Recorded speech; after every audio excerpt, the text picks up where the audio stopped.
بسم اللہ الرحمن الرحیم۔ السلام علیکم۔ ویڈیو کو مکمل دیکھیں اور اگر ایک اچھی اسلامی معلومات ملتی ہے تو اس پر ایک لائک اور سبسکرائب کرنا حق بنتا ہے۔ اللہ پاک آپ سب کی توفیقات میں اضافہ عطا کرے کہ جب بھی آپ سب کو اچھی معلومات ملے، اسلامی معلومات ملے، چینل کو سبسکرائب کریں اور ویڈیو کو لائک کر کے آگے شیئر کیا کریں۔ مقتل تریہی میں مروی ہے کہ جناب موسیٰ علیہ السلام نے ایک مرتبہ مناجات میں عرض کیا، بار الہ، تو نے امت محمد کو کس بنا پر دیگر امتوں سے افضل قرار دیا ہے؟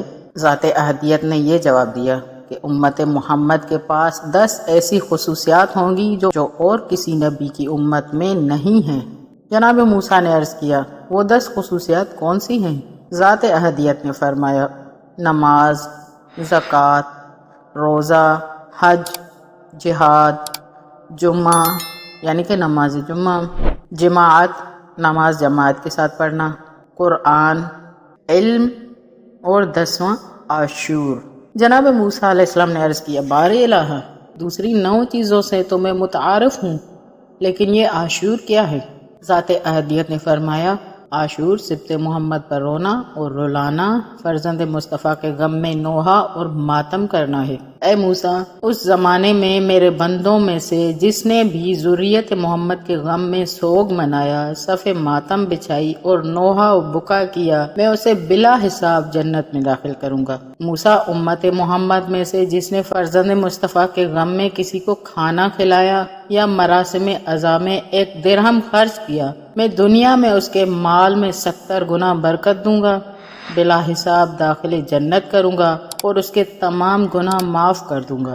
موسیٰ، مجھے اپنی عزت و جلال کی قسم ہے، اگر فرزند مصطفیٰ کے غم میں یوم عاشور یا سال کے کسی دن کسی نے 1 آنسو بھی بہایا، میں اسے 100 شہید کا ثواب دوں گا۔ مقتل تریہی میں مدینے کی ایک طوائف اور اس کے پڑوسی سے منقول ہے کہ میں پیشہ ور طوائف تھی۔ طوائف خود بیان کرتی ہے کہ میں پیشہ ور طوائف تھی اور میرے پڑوس میں ایک شیعہ عزادار کا گھر تھا۔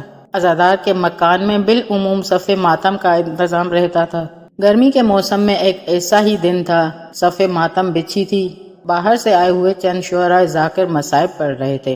صاحب خانہ نے ان ذاکروں مجلس میں عزا شریک افراد کے لیے نیاز پکانے کا حکم دے رکھا تھا۔ نیاز کی دیگ چولہے پر تھی اور وہ مصروف عزاداری تھے۔ مجھے آگ کی ضرورت ہوئی، میں آگ لینے کی خاطر عزادار کے گھر آئی، دیکھا تو آگ تقریباً بجھ چکی تھی۔ میں نے چنگاریوں کو پھونکنا شروع کیا، میرے منہ اور سر پر راکھ پڑ گئی، میرے ہاتھ سیاہ ہو گئے، آگ جل گئی۔ میں آگ لے کر چلی گئی، دیگ کے نیچے آگ جل رہی تھی۔ میں نے گھر آ کر اپنا کام کیا اور دوپہر کو کیلولے کے لیے سو گئی۔ عالم خواب میں میدان محشر دیکھا، ہر طرف العطش العطش کی صدائیں تھیں۔ کچھ ملائکہ آئے، انہوں نے مجھے بازو سے پکڑ کر جہنم کی طرف لے جانے لگے۔ میں فریاد کرنے لگی، لیکن وہاں میری فریاد سننے والا کون تھا؟ جب وہ ملائکہ جہنم کے کنارے پر پہنچ گئے تو پیچھے سے ایک آواز آئی، ٹھہر جاؤ، اسے جہنم میں نہ ڈالنا۔ ملائکہ رک گئے، انہوں نے پلٹ کر دیکھا تو ایک انتہائی حسین و جمیل اور خوش پوش شخص دوڑتا آ رہا تھا۔ ملائکہ نے عرض کیا کہ اے فرزند رسول، کیا آپ نے اس کی شفاعت کی ہے؟ مولا نے کہا، ہاں کی ہے۔ ملائکہ نے کہا، شفاعت قبول ہو گئی ہے؟ مولا نے کہا، کیا شفاعت قبول ہونے کے بغیر میں تمہیں روک سکتا ہوں؟ ملائکہ نے عرض کیا، قبلہ ہمیں بتانے کی ضرورت تو نہیں کہ یہ عورت کون ہے، کیا ہم پوچھ سکتے ہیں کہ آپ نے اس کی شفاعت کیوں کی؟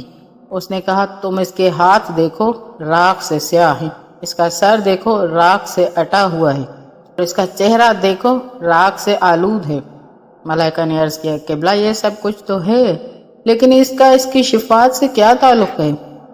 اس نے کہا، اس کے پڑوس میں میرے فلاں عزادار کا مکان ہے، آج اس نے صف ماتم بچھا رکھی تھی اور نیاز پکا رہا تھا، وہ میرے ماتم میں مصروف ہو گئے اور آگ بجھ گئی، نیاز ابھی تک پکی نہ تھی، اس کو آگ کی ضرورت ہوئی، یہ آگ لینے کی خاطر پڑوسی عزادار کے گھر گئی، اس نے آگ دوبارہ جلائی، اس کے آگ جلانے سے نیاز میں جو خامی تھی وہ پوری ہو گئی، اگرچہ اس نے آگ اپنی خاطر جلائی تھی لیکن میرے نام پکنے والی نیاز کو جو فائدہ ہوا ہے وہ اسی کی آگ جلانے سے ہوا ہے، اور میں کسی کا قرض نہیں رکھنا چاہتا۔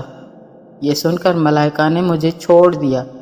میں اس شخص سے مخاطب ہوئی اور عرض کیا، آپ نے اس کڑے وقت میں مجھ پر احسان کیا ہے، آپ کون ہیں؟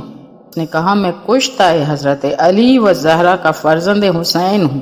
میں اسی وقت آپ کے قدموں میں گر گئی اور عرض کی، قبلہ، جو بدکاری کر چکی ہوں وہ آج آپ نے معاف کرا دی ہے۔